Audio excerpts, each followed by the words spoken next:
Have you ever felt peaceful until one person walked in, and suddenly your whole inner world tightened?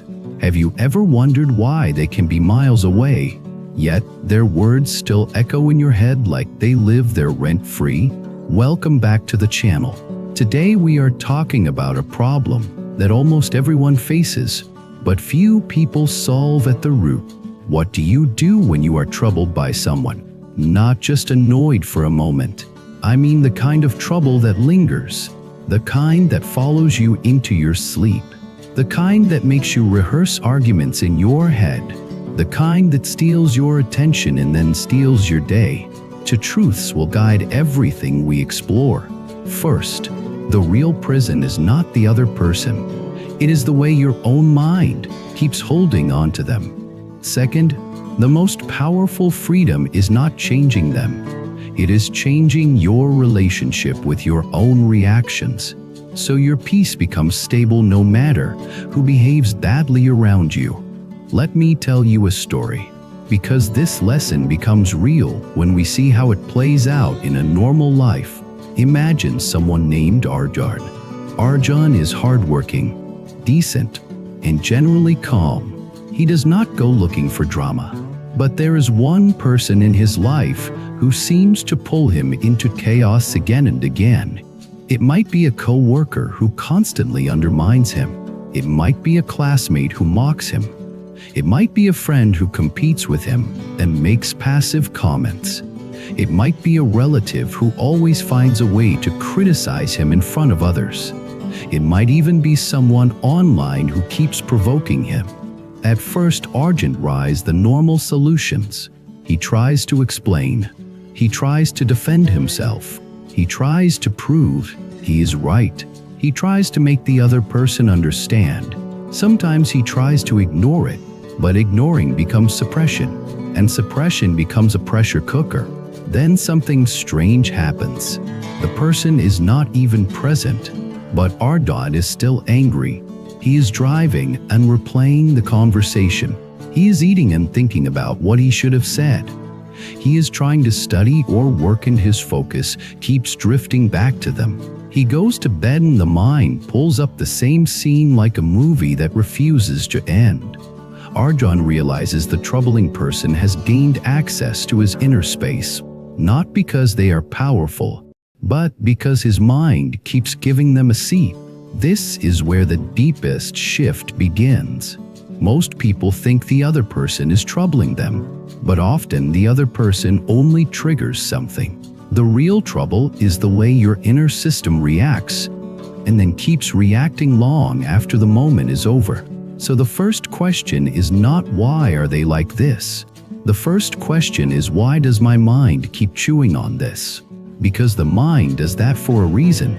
The mind is trying to protect you. It is trying to predict. It is trying to prevent future harm. It is trying to find the perfect sentence that would finally end the problem. It is trying to regain control. But here is the trap. The more you replay, the more you strengthen the groove. Your attention becomes a habit, and the habit becomes suffering. This is where karma becomes practical.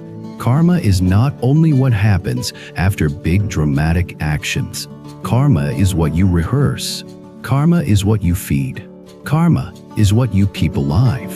If you keep feeding anger, anger grows.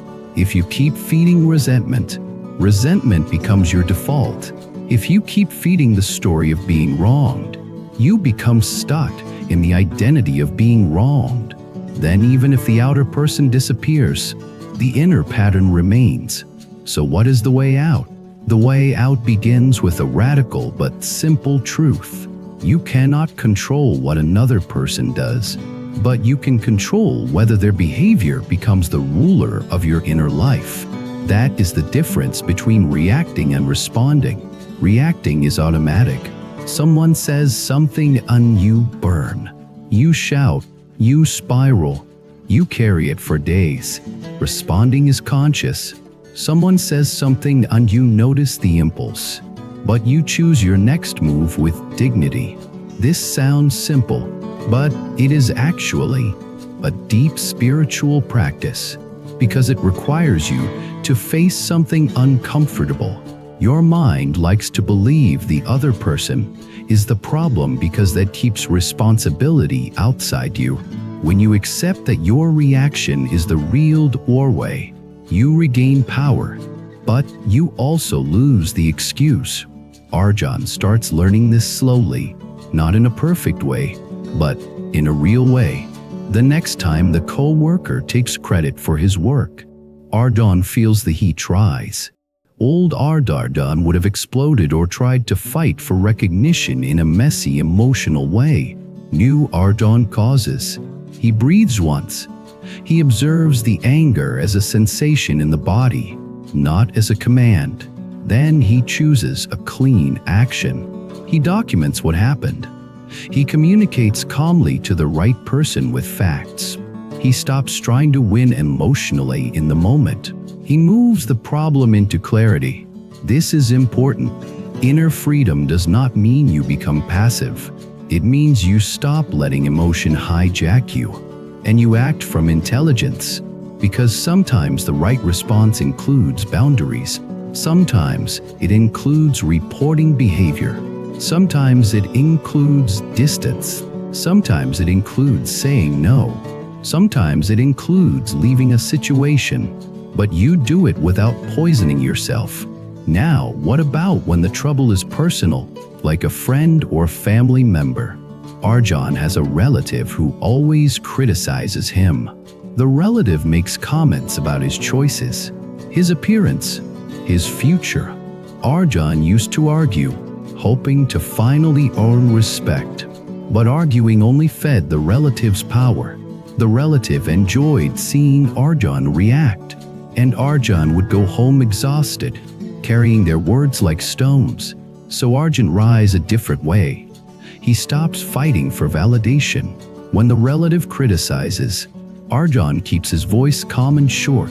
He says, "I hear you." Then he changes the topic. If the relative continues, Arjun steps away, not with drama, with calm movement. He goes to another room. He helps someone else. He ends the interaction.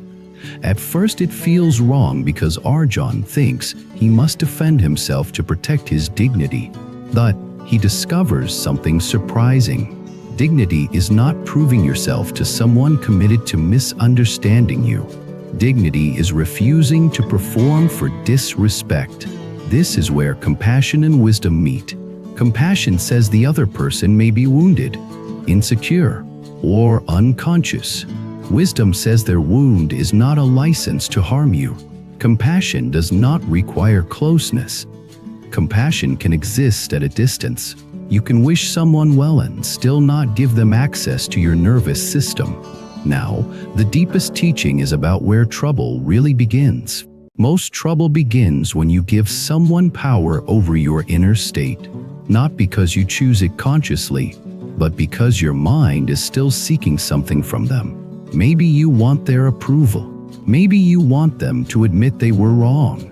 Maybe you want them to respect you. Maybe you want them to feel guilty. Maybe you want to win. Maybe you want the world to see you as the good one. All of these wants are understandable, but they create attachment. And attachment makes you suffer because you are dependent on someone else's behavior for your peace. So the practice is to let go of the need to get something from them. Letting go does not mean you forget what happened. Letting go means you stop tying your inner stability to their personality. Arjun realizes that he has been carrying a secret contract in his mind.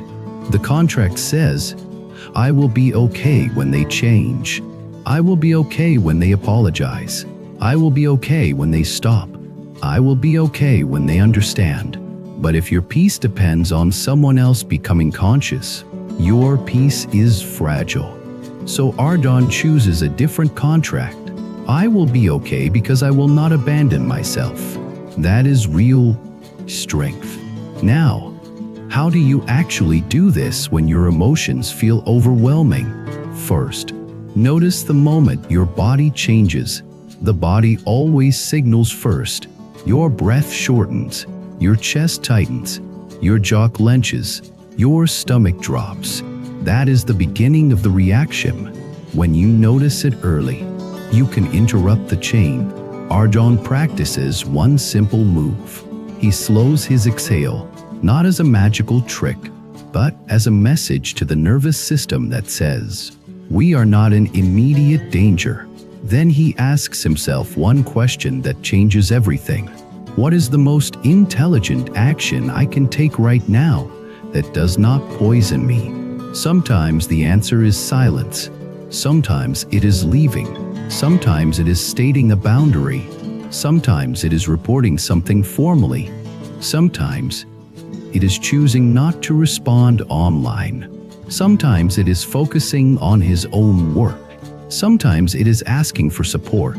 But the key is, he chooses action from clarity, not from rage. Second, he stops rehearsing imaginary arguments. This is one of the biggest leaks of life force. The mind pretends it is solving the problem by replaying, but it is actually keeping the wound fresh. So Arjun sets a rule for himself.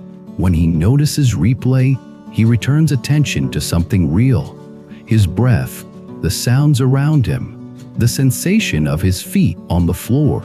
A simple task, a conversation with someone supportive. This is not denial. This is training the mind to stop feeding what harms it. Third, he learns to see the other person differently, not as a monster, not as an angel, as a human being driven by patterns. When you see someone as a pattern, you stop making it personal. This reduces suffering immediately. If someone is insulting, that tells you about their inner state. It does not define your worth. If someone is manipulative, that tells you they rely on control to feel safe. It does not mean you must surrender. If someone is jealous, that tells you they are struggling inside. It does not mean you must shrink. This view creates space for compassion without becoming naive. Now, there is a final layer that is the deepest and most freeing. Sometimes the person who troubles you is showing you where you are still not free. This is not blaming you for their behavior. It is using the situation as a mirror. If their criticism hooks you, maybe you still depend on external approval.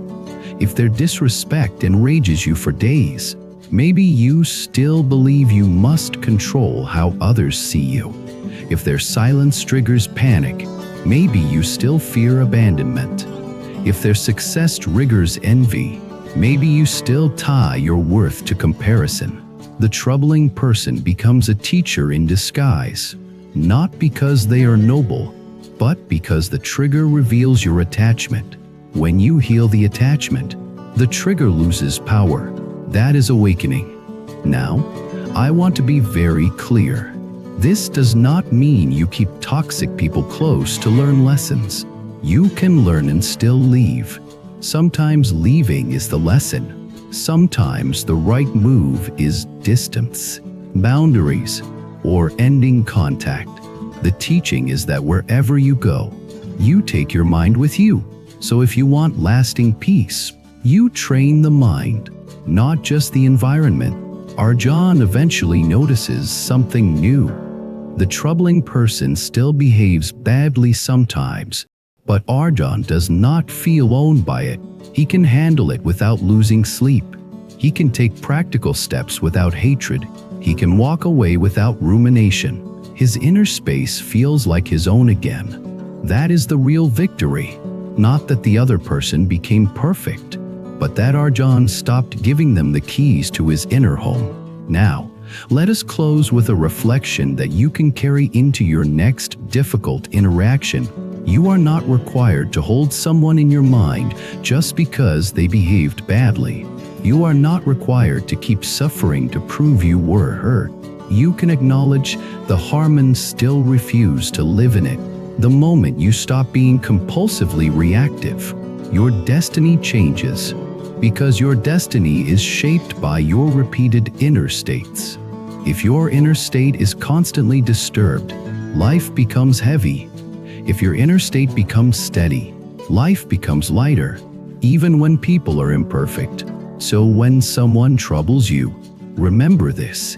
Do not try to fix their mind. Protect your own. Act with clarity. Hold boundaries. Keep compassion. Release attachment to winning. And choose the next right action that does not poison you. Thank you for coming back to the channel. Now I want to hear from you. Who troubles you the most, and what do you notice about your own inner reaction when it happens? What is one boundary or practice that could protect your peace this week? Leave your story in the comments.